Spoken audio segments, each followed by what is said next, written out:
A very good afternoon to you and a warm welcome to the Marketplace, the Tuesday edition. My name is Emmanuel Abuaji. Many thanks for your time with me today on the Marketplace. Welcome back. Now, the Private Enterprise Federation, PEF, is blaming the inability of the Ghana Revenue Authority to meet its revenue targets on the lack of understanding by a section of the private sector on the country's tax laws. According to Chief Executive of PEF, Nanatsai Bonsu, the assertion that some private sector businesses have a habit evading taxes is wrong and must be put in the right correct perspective. All right, so we'll be bringing the story shortly on this package of the Marketplace. Let's turn attention to other stories. A new Bank of Ghana report is projecting some exciting times for the banking sector. This was captured in the latest banking sector release by the central bank. There's more in this report. Bank of Ghana is basing its projection on strong pickups in deposits, the capital base of the remaining 23 banks, assets as well as their capital position.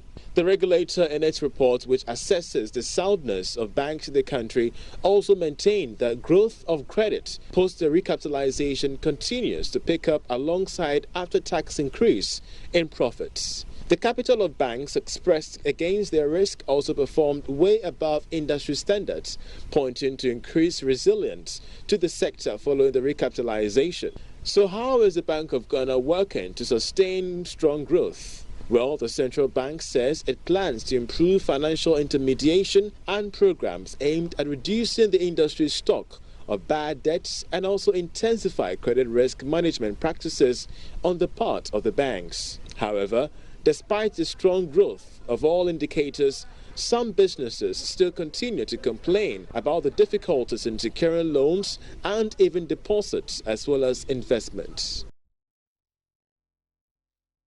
Now, the United Nations Economic Commission for Africa, UNECA, says the importation of some exclusive products into the country will be completely phased out by the 13th year of the implementation of the Continental Free Trade Agreement.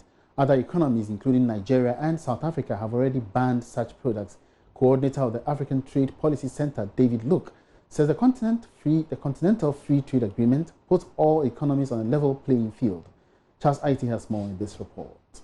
Addressing the media, Coordinator of the African Trade Policy Center, Dr. David Luke, explained that the Continental Free Trade Agreement will put everyone on a level playing field. Currently, 90% of tariffs on goods and services will be off, with the remaining 10% phasing out over the maximum period of 13 years. This particular agreement puts everybody on a level playing field. It says that 90% of tariff lines should be liberalized, and as I've already explained, also 90% of trade. It also says that the remaining 10% will be phased out depending on various technical criteria over a maximum period of 13 years. So countries can now designate excluded products and sensitive products, and they have each of them. Those categories have a timeline for being phased out. But basically, by year 13, we should be at 100% and down to zero. Meanwhile, Principal Policy Advisor for UNECA, Dr. Joseph Atamenta, has called for the need to move away from being suppliers of raw materials to suppliers of finished goods. He says in the cocoa sector, there is a need for Ghana to look at a multi-dimensional strategy, as there is a huge demand for chocolates in the African market. Even if you look into the area of agriculture, you've got to try and see how we can move away from being suppliers of raw materials, but rather suppliers of finished goods. So therefore, in this case, we have to focus on the agro-business and try and make sure that we add value to it, because so that we can get the benefits of it. If you look within Africa, for instance, some of the Ghanaian products, chocolates, which we champion as to be the best in the world, the golden tree. Outside Ghana, when I go to, or when my travels, where it's taken me, I don't see the chocolate anywhere. So you've got to begin to see, perhaps maybe it is a targeted market it's gone to in terms of exports, But you've got to find a way to see how it can get into other markets. With the Continental Free Trade Agreement now the world's largest free trade area since the formation of the World Trade Organization, it will cover a market of 1.2 billion people with a combined gross domestic product of $2.5 trillion across the 54 member states of the African Union that have signed up. Meanwhile, the Commissioner for Trade and Industry for the African Union, Albert Muchanga, says Ghana's tourism industry, especially hoteliers, should focus on good marketing skills to cash in on the benefits from the country hosting the Secretariat of the Continental Free Trade Agreement. According to him, the union will be hosting most of its conferences and activities in Ghana, hence the need to have good hotels and accommodation packages for visitors. The Commissioner spoke with Joy Business in an interview in Accra. For now, as part of their bid, they offered accommodation, and also on the basis of that offer that they were able, among other offers they made, that they were able to win the bid. But a number of conferences are going to be held here. So it means that the hotel occupancy rates in Ghana are going to go up. Then Ghana is becoming a commercial hub of Africa. There will be a lot of visibility both across Africa and across the world, which is very, very good for the people and government of Ghana. So what do you expect from our hotels and tourism sector? What should they do to your expectation of the Commission? Tourism services is a very important part of modern trade, and tourism is part of trade in services. So the challenge now is for the tourism authorities in Ghana to expose their potential to the rest of Africa, and the Africans will come and enjoy the tourist services facilities offered by Ghana. So marketing is key to that. So live on the marketplace, let's turn attention to one of our top stories today. President Akufo-Addo yesterday nominated Edwin Provençal as the new Chief Executive Officer for the Bulk Oil and Transport Company, BOST. If confirmed by management and board of BOST, he will replace George Mensah-Oakley, who resigned from the position last Friday, with reports indicating that it may be linked to the issue of contracts at BOST. I have with me here Executive Secretary of the Chamber of Petroleum Consumers, Ghana, Duncan Amwa, who himself has in the past exposed some rot at BOST, and you will help me answer a few questions. Duncan, you're welcome to the marketplace. Thank you, Emmanuel, and good afternoon to you. Yes, good afternoon. Now, first, do you subscribe to the view that this resignation was due to some contracts being awarded to himself, George Mensah? Clearly, nobody would, on a normal day, just want to resign for the fun of it. So there must be some undercurrents, basically. What we gather from the grounds somehow is not too clear, the reasons for which he must have resigned. But at the heart or bottom of all of this is corruption. Okay. Either way you look at any of the stories emanating from BOST itself, sources within, one account suggests that conflict of interest situation, and that he had some advices from certain persons. Some have even linked it to the erstwhile PPA boss, that there was some trading or dealing with him that saw him import trucks for, haulage purposes or business that he should normally not do. This situation also prevailed with the previous managing director before this one. So if that is the case, there's still corruption therein. If it's also the case, as we've read elsewhere, that there was a contract of some 4 million Ghana cedis to do some grading job at Bupe, and he had gone somewhere to negotiate it for 90,000, and for which certain persons are peeved or angry, and for which they need to oust him, it still boils down to corruption. So we are saying that for how long are we going to sit and watch BOST travel on this trajectory of self-destruction? We set up BOST for 2-3 key reasons. One, as the name suggests, bulk oil storage. So we are putting down tank farms across the country just to be able to store some, significant amount of oil for hard times when we are pressed as a country. When international supplies are no longer coming, we should be able to at least supply fuel to our people for 2 to 3 months in the interim. But that has been deviated. Again, the T there is for transportation and transmission. As to whether BOST is even developing transportation systems to be able to carry products across the country, your guess is as good as mine. That is also not being pursued. So the two core functions of BOST, the third one being for security, ensuring that there's enough fuel in the system so when world prices are soaring, BOST can release products onto the market that they got rather cheaply at a certain time so that when prices drop again, they could restock to cushion the impact. Exactly. All these functions are not being executed by BOST. Unfortunately, the only function that is growing there currently happens to be corruption. It's unfortunate, but one would have thought that when you exposed that rot, I mean, the Mvempina issue, now one would have thought that the situation, I mean, should have gone with the appointment of a new leadership or a new boss. Now, in your own estimation, what is the reason or why is it that these things are so rampant at BOST? You see, Emmanuel, if you get rid of just a baby and you keep the bath water, any baby you put in the bath water will come dirty.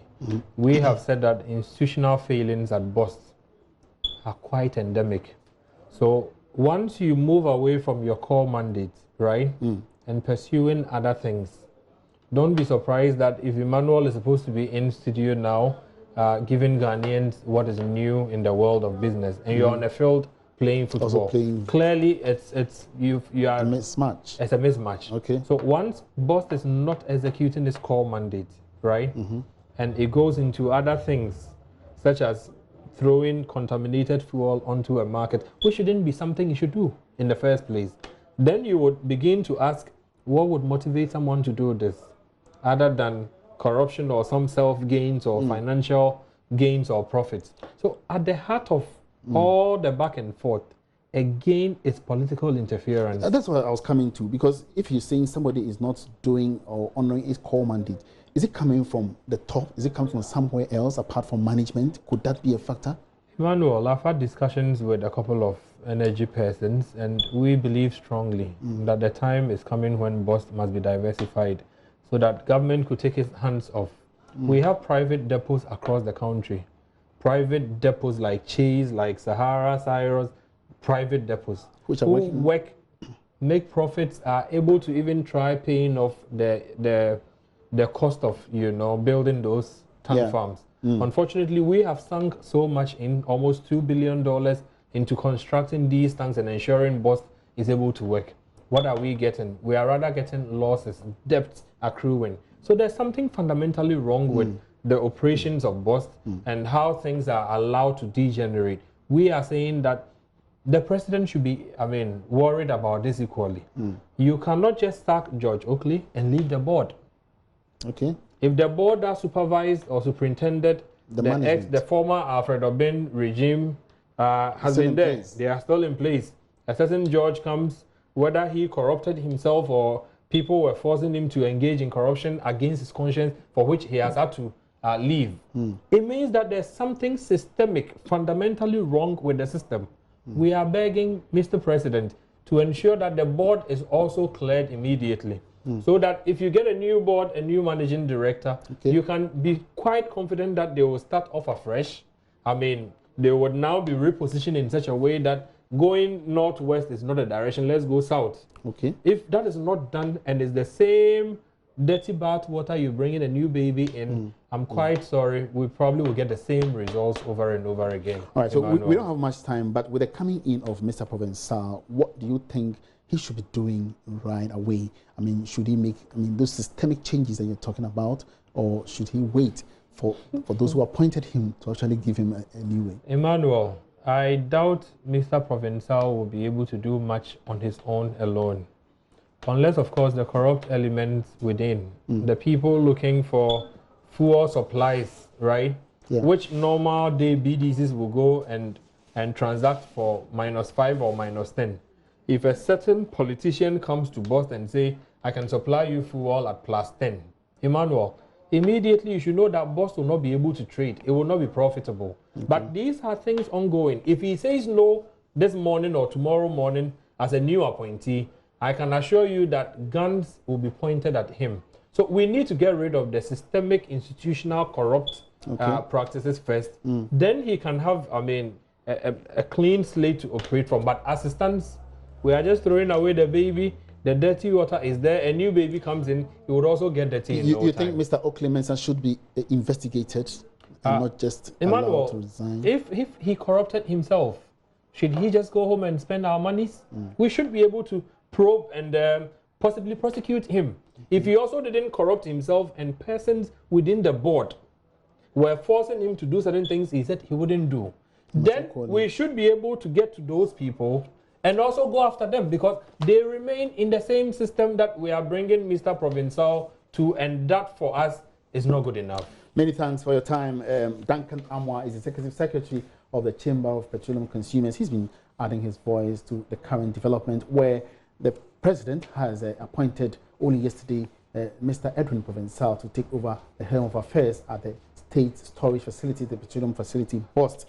Let's turn our attention to other stories. Treat job seekers or potential employees with dignity because they help your business to succeed. That's an advice from CEO of Job House, Richard Dogby. He bemoaned the current spate of job losses in the country after the financial sector cleanup by the Bank of Ghana. According to him, even though there are many qualified job seekers than available jobs, there's still the need for employers to honor their prospective employees. He was speaking to Joy Business in an interview. There are far too many graduates or job seekers looking for jobs, and there are very few jobs. So they have the advantage, obviously. But I need them to begin to understand that job seekers or employees are helping their businesses to succeed or to grow. Employers are not doing job seekers any more favor than job seekers are doing them. It's win-win.